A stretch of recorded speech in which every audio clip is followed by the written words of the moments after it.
Iyi ni radio BBC gahuza miryango. Ivuga irondere kuri metero 19, 25, 31 na 41 ku mirongo ya FM mu karere k'ibiyaga binini no kuri internet kuri bbcgahuza.com.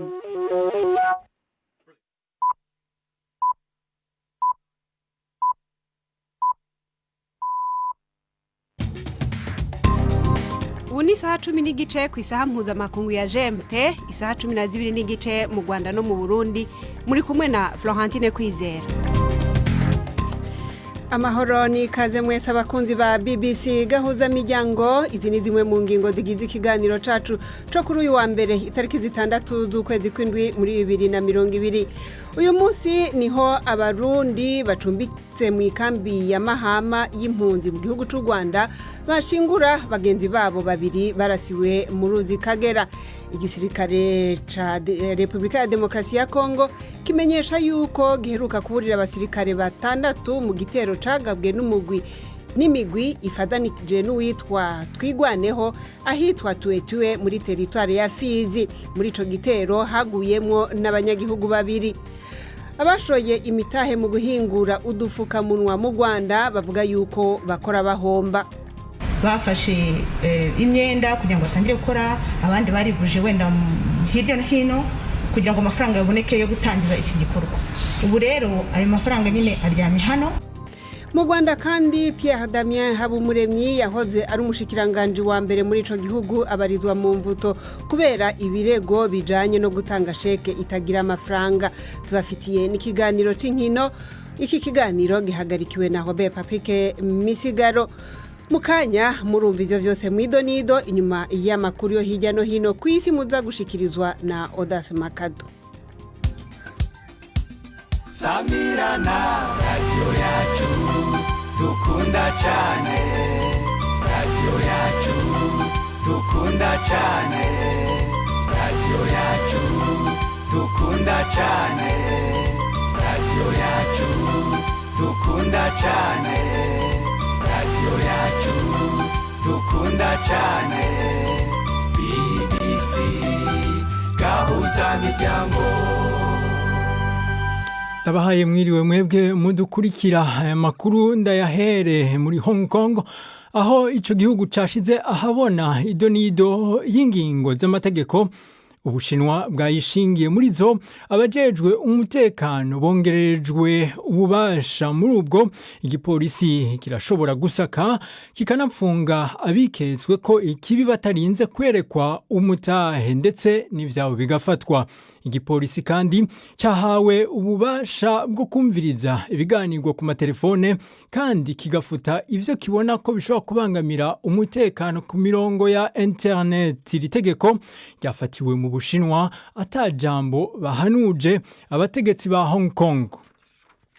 Leta ya Israel yategetse ko ubutambiro inyubakwa zihuriramwo benshi nk'abantu banonorera imitsi vyugagwa kuvaho ibitigiri vy'abanduye coronavirus vyasubiye kwiyongera. Benjamin amasengero y'abayahudi bita sinagoga zigiye kuguma zuguruye ariko zitarenza abantu 19 icarimwe. Benjamin Netanyahu umushikiranganje wa mbere yavuze ko igihugu gishobora gufata ingingo zo kugumiza abantu mu ngo zabo atagihindutse. Abanduye ubu baharugwa mu gihumbi inyuma yaho bari bagabanutse mu kwa gatanu guheze. Yari Lapida akomeye mu batavuga rumwe na leta yamenyesheje ko biteye isoni kandi ko ari n'ikimenyetso cy'uko leta yananiwe gutorera inyishu ikibazo cy'uwo mugera mu gihugu. Liu Xiaoming aserukira Ubushinwa mu Bwongereza yavuze ko ingingo yose yofatwa n'Ubwongereza yo kugara uburyo bunyaruka bwa 5G bw'umuhora wo gutumanako amakuru wa Huawei bwo konona isura y'Ubwongereza. Yavuze ko abona ahubwo vyo nabangamira inkomezi z'igihugu mu vy'imigenderanire n'amakungu. Inkuru ya Paul Adams tuyibaza na Deje Sinarinzi. Mu kuvuga ivyo ubuserukira Ubushinwa mu Bwongereza yafatiye kwihindagurika ry'ingingo zagiye zirafatwa na leta ya Amerika. Ni mu gihe mu ndwi iheze umushikiranganje wa mbere w'Ubwongereza Boris Johnson yavuze ko atifuza kubona inganda n'izindi nyubako vy'igihugu arongoye bibangamirwa nabo yise amareta y'abadandaje.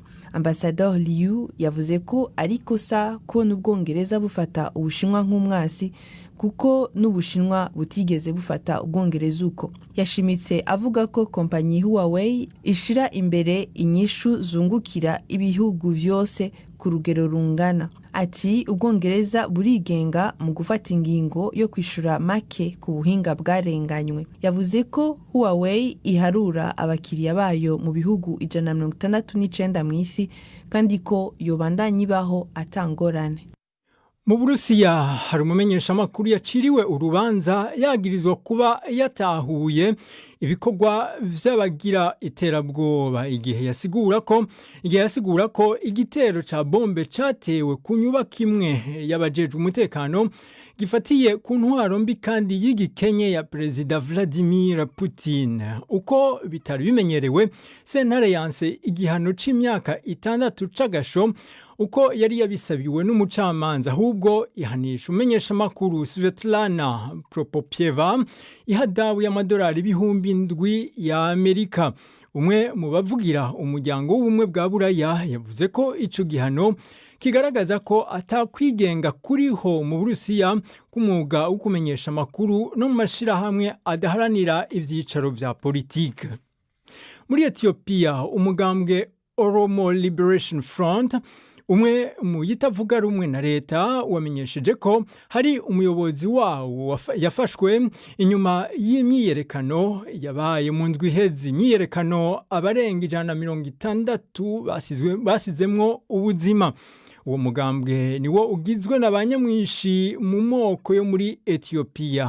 Vyavuzwe ko we n'abandi banyepolitike bafashwe bafungiwe ku mugwa mukuru Addis Abeba, ariko umukuru w'uwo mugambwe Dawud Ibsa wewe yavuze ko ahubwo bitazwi iyo batwawe. Haheze indwi iyo mishamirano yadutse inyuma y'igandagurwa ya Hashalu Hundessa, umuririmbyi yakunzwe cyane mu kanya. Florentine Kwize yaragaruka babwire aya ni makuru ya BBC. Ndangirize muri Australia, h'intara ya New South Wales iri mu bumanuko bushira ubuseruko bw'igihugu ejo kuwa kabiri mu gicugu izokugara imbibe urubibe ihana n'intara ya Victoria. Imvo nuko iyi ntara ibandanya kongereza ibitigiri vy'abanduye umugera wa corona. Hirya yejo kuwa gatandatu gusa intara ya Victoria yaharuye abanduye 108. Ibibanza rusangi bigera ku 9 mu gisagara ca Melbourne bimaze imisi 3 vyugaranyo bidasanzwe. Umenyesha makuru Shaima Khalil yandika ko ubuyobozi bw'amagara y'abantu mu ntara ya Victoria bumenyesha ko izo ngingo zatewe n'ibihe bitoroshe na gato. Ibindi kuri inkuru tubibwirwa na Ferenga Kwaya. N'ubwa mbere bibaye kuvaho icyorezo cyo muri Espagne cyateye hashize imyaka 100, aho umupaka hagati ya New South Wales na Victoria ufungwa. Umubare w'abamaze kwandura COVID-19 i Melbourne ku murwa mukuru wa Victoria ukomeje kwiyongera. Umuyobozi wa New South Wales Gladys Berejiklian yigeze kuvuga yuko bitazakenerwa ko hafungwa umupaka, ariko umushikiranganje wa mbere wa Victoria Daniel Andrews yavuze yuko ubu noneho byabaye ngombwa. Arakoze Odas Makado kuri ayo makuru ya BBC. Mukanya turabandanya n'amakuru arambuye cyane ayo mu karere.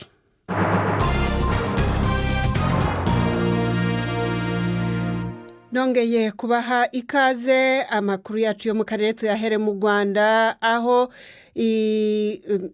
uno munsi impunzi z'abarundi baba mu ikambi ya Mahama bashinguye bagenzi babo babiri barasiwe mu ruzi Kagera ku rubibe ico gihugu gihana na Tanzania hari mu bucagujaha bw'ubushira umunsi w'ejo.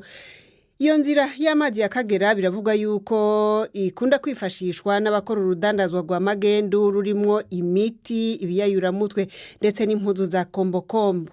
Nabajije userukira izo mpunzi zo mu ikambi ya Mahama, Reverend Pasteur Jean Bosco kwibishatse ico bamaze kumenya ku rupfu rw'izo mpunzi, ambwira yuko iryo raswa rikiba bihutiye kuhagera bagasanga koko abarashwe ari impunzi zo mu ikambi ya Mahama, ariko ko bakirindiriye amatohoza kuco boba bari gukora mwijoro muri ugo ruzi, yemeza ndetse yuko rumaze kubatwara n'izindi mpunzi. Reverend Pasteur Jean Bosco kwibishatse.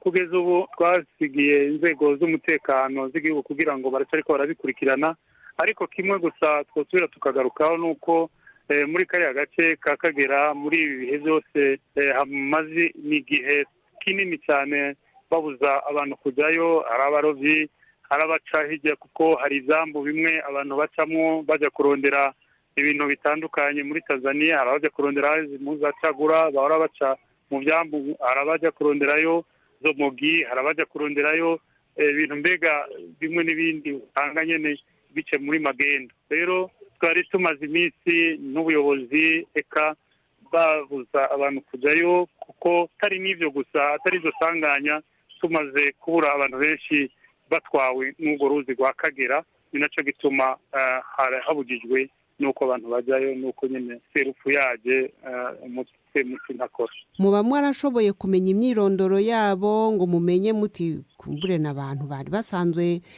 bashobora kuja hanze y'ikambi kubera ivyo bakora n'imbara barovyi, canke kumbure n'abantu bisanze bari hanze mu buryo budahuye n'amategeko?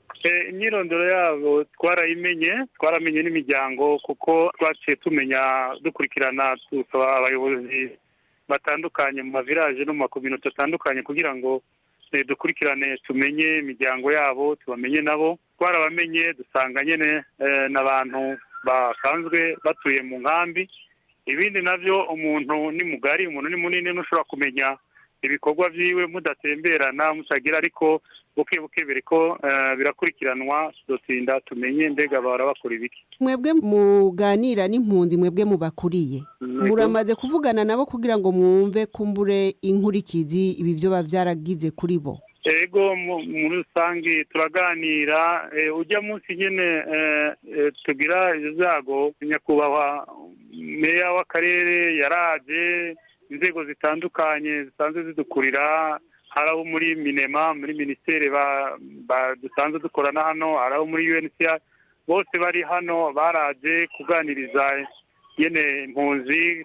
Mu bisanzwe umutekano wanyu mu ikambi ucungerewe gute, ucungerewe nande? Kugeza ubu umutekano w'inkambi ucungiriwe n'inzego z'umutekano z'igihugu cyatwakiriye. Hagati mu nkambi twebwe nyene turiyungunganya kugira ngo twicungerere umutekano nyene bisanzwe ku bantu bashobora kugirana ingorane. Urazi ko ari abantu haburuntu, ariko mu bisanzwe ducungerewe n'inzego z'umutekano z'igihugu.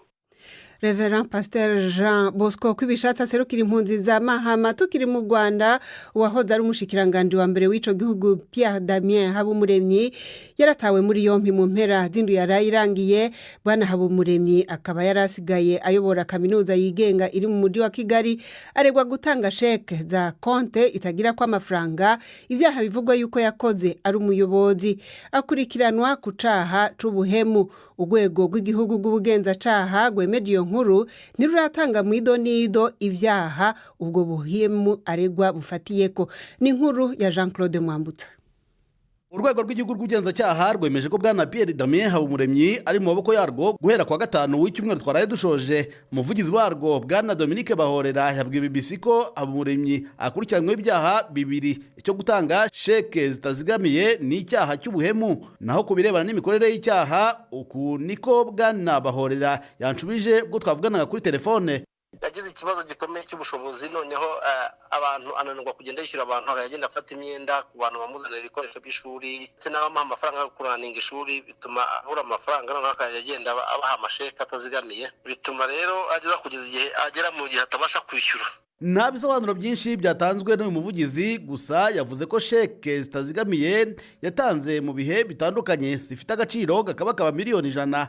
Hari amakuru avuga ko Christian University yarayoboye yamaze guhagarikwa na Minisiteri y'Uburezi. Bwana Pierre Damien Habumuremyi yabaye Minisitiri w'Intebe w'u Rwanda hagati y'umwaka wa 2011 na 2014. Kuri ubu yayoboraga urwego rushinzwe intwari z'igihugu n'imidari y'ishimwe. Ibi akaba yabifatanyaga no kuyobora kaminuza ya gikirisitu yashinze umwaka ushize. Uretse Habumuremyi, urwego rw'igihugu rw'ubugenzacyaha rwanatangaje ko uwitwa Egide Karuranga wayoboraga kaminuza yigenga ya Kibungo nawe yatawe muri yombi. We ngo akurikiranyweho ikibazo cy'imicungire mibi y'umutungo wa kaminuza. Itabwa muri yombi ry'aba bagabo bombi rije rikurikira ibibazo bimaze iminsi bivugwa muri kaminuza zigenga. Nyinshi muri izi kaminuza zirashinjwa gutanga ubumenyi buri ku rwego rwo hasi ndetse no gucunga nabi umutungo. Urwego rw'igihugu rushinzwe amashuri ya kaminuza ngo rumaze gukora igenzura ryimbitse rishobora gusiga nyinshi muri kaminuza zigenga zitegetswe gufunga imiryango. Jean-Claude Mwambutsa, BBC Gahuzamiryango i Kigali. BBC Gahuzamiryango ibashikanye ku isaha imwe iburi minota 15 mu Rwanda no mu Burundi.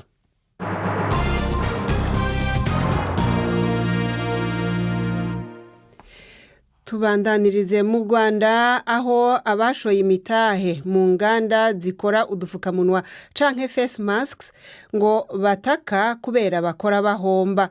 Hari abahimirijwe na leta gukora utwo dukoresho two kwirinda COVID-19 bizezwa isoko ry'igihugu cyose, ariko ubukene mu banyagihugu ngo ntibubemberera kubona amafaranga yo kutugura.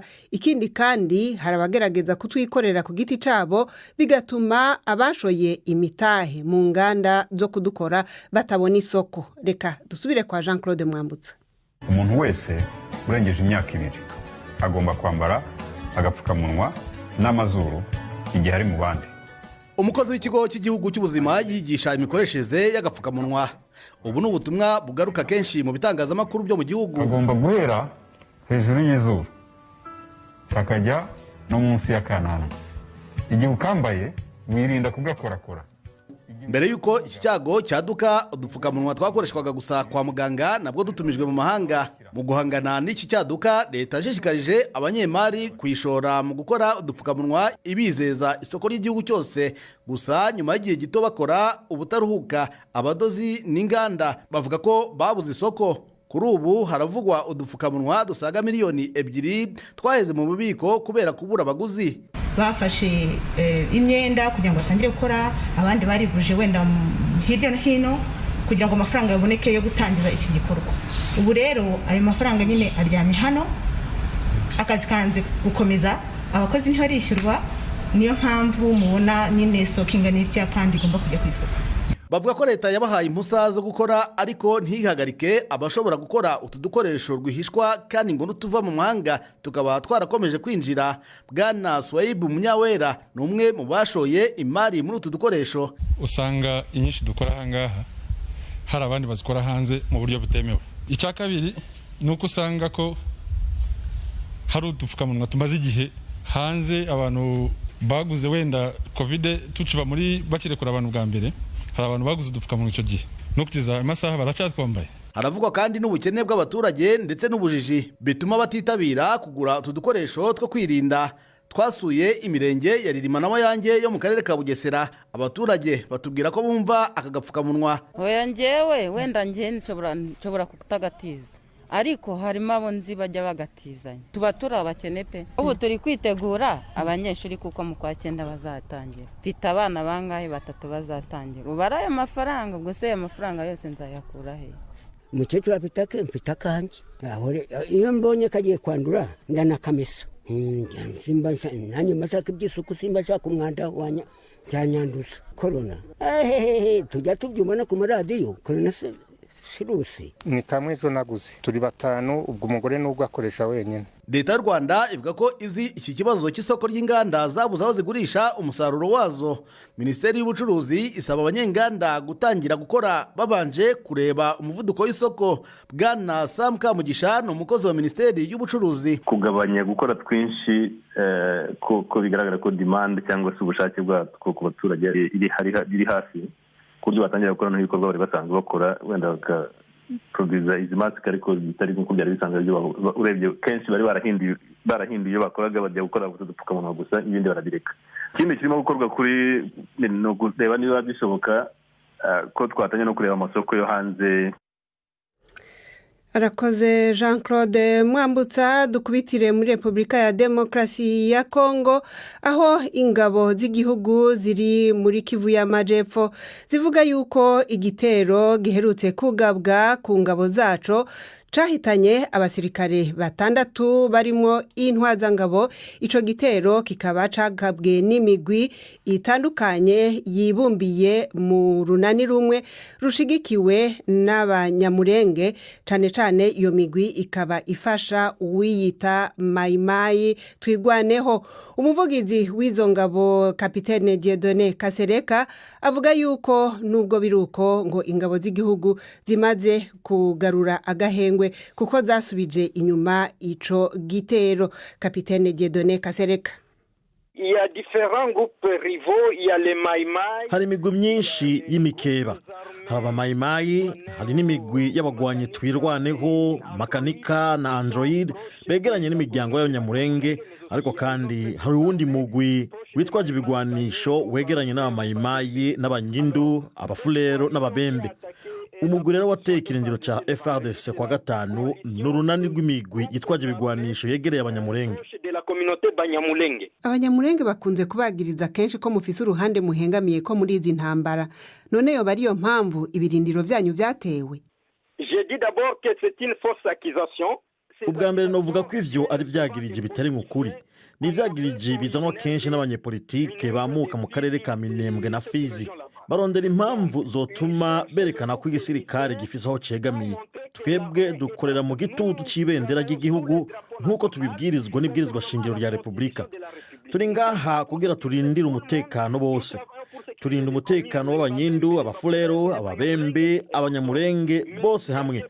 Ariko hariho abantu bari hanze y'igihugu, harabari ikinshasa babandanya gukongeza umuriro, babandanya baha ibigwanisho urwaruka ruri mu karere ka Fizi kugira batane mu mitwe n'igisirikare cabo. Madame, ivyo ntawo vyihanganira. Inadmissible, madame. Mutegwa n'impande zompi. Écoutez-moi, madame. Il y a aucune personne qui a l'autorisation de... Umva ndakubwire madame, nta muntu numwe afise uburenganzira bwo kwitwaza ikigwanisho hatubahirizwa amategeko y'igihugu cacu. Yaba umunyamurenge, yaba mu mayimayi bilozo bisambuke, yaba umubembe, yaba umushi, yaba uwo ari we wese, nta numwe afise uburenganzira bwo kwitwaza ikigwanisho kiretse abasirikare n'igipolisi. Kenshi dukunze kumva abanyamurenge ari bo babagiriza yuko muhengamye. Mbere n'ubuheruka hari igitero cagabwe ku mpunzi zabo ahari ikigo ca MONUSCO, bavuze yuko ari ingabo z'igihugu zabateye.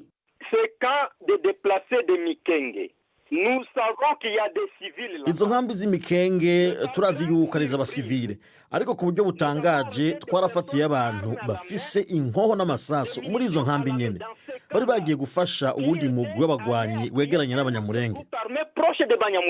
None ubu abo basore bari hehe? Twarafasha abagwanyi bashigikiye Makanika muri izo nkambi imikenge. Bari bafise ibigwanisho, bafise amasasu, turafise n'amasanamu. Twari kumwe na MONUSCO. Ubu bariko barumvirizwa kugira bazohanigwe ivyo bakoze. Biyita abanyekongo ariko bakarasa abasirikare ba Kongo. Muriko mukora iki kugira ngo muri ako gace hagaruke impore?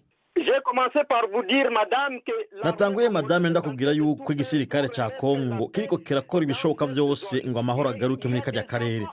Ariko hari abana bamuka Minembwe, Fizi, Uvira na Mwenga badashaka ko amahoro agaruka mu karere kabo. Ariko dukora ibishoboka vyose. Muri ico gitero cyo kuwa gatanu itariki 3 twarabuze abasirikare batandatu bari mu intwazangabo imwe. Abagore babiri bararashwe imbona nk'ubone, barasahuye ibitaro, baraturira amazu. Ariko kubera ko igisirikare gikorera igihugu, twarakoze ibishoboka vyose dusubiza inyuma umwansi. Kuri ubu ibintu bikaba vyasubiye mu buryo. Kapitene Dieudonné Kasereka avugira ingabo za FARDC ziherutse gutegwa n'urunani rw'imigwi irimwo Gumino Twirwaneho na Android. Si imigwi rero iyo migwi ntiyita mayimayi nk'uko nari mpejeje kubibabwira bagenzi banje bahejeje kumvunira akagohe murantunga. Hanze y'umugabane wa Afrika tuje mu Faransa aho abasumyi b'urusaku babiri b'ico gihugu barengutse imbere y'intahe uno munsi bagirizwa gusuma urusaku barusumira ubutegetsi bw'amahanga. Abo bagabo babiri bazwi ku mazina ya Pierre Marie H na Henri M bazokurikiranwa mu mwiherero bikaba vyitezwe yuko ingingo izofatwa muri urwo rubanza izomenyeshwa ku mugaragaro ku munsi wa gatanu. Inkuru ya Lucy Williamson mwishikizwa na Yvette Kabatesi.